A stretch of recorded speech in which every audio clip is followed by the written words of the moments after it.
just got some breaking news coming in. Thank you so much for standing by. I just want to revert to our earlier story that we were speaking to Hasina Gori about, of course, at OR Tambo International Airport, live on your screens.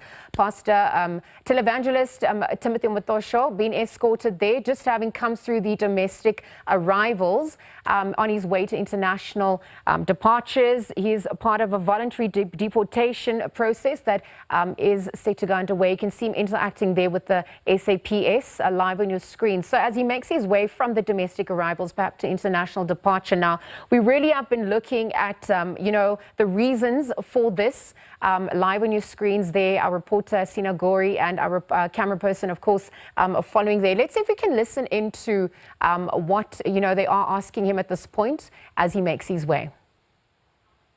Is this goodbye? We are here, Liesl, as you said, getting into security. The last part that we're going to be allowed in, dressed in a hoodie with glasses for the least conspicuous, going through that process. We've been told by the police that this is where we will be allowed right till he's now making his way through security and getting onto that flight that will depart later this afternoon to Lagos. But from his people that were here, when we asked as we walked through, trying to get comment from him, would he return to South Africa? They said that he would.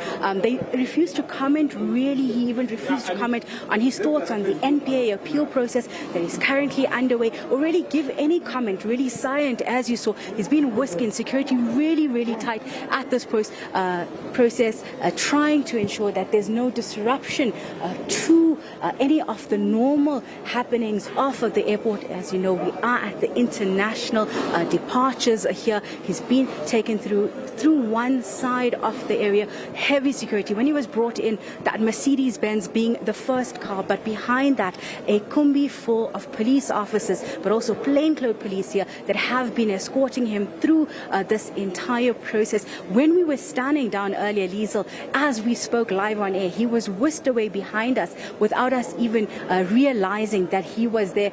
Currently, we're just standing here. We're being told that we need to move, but as you can see him going through the process, being checked by security, going through his documentations being checked, as well as we understand from Home Affairs, who is here currently at the airport. We're going to try and speak to them as we get more information and clarity from them, but they're saying that he is a prohibited person. That means someone who is not legally allowed to be in the country. He's here, his status is illegal, that at this stage he will not be allowed into the country again.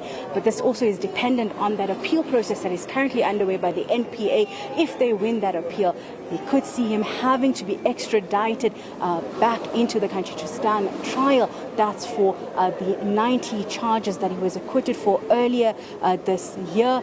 And we saw all those charges.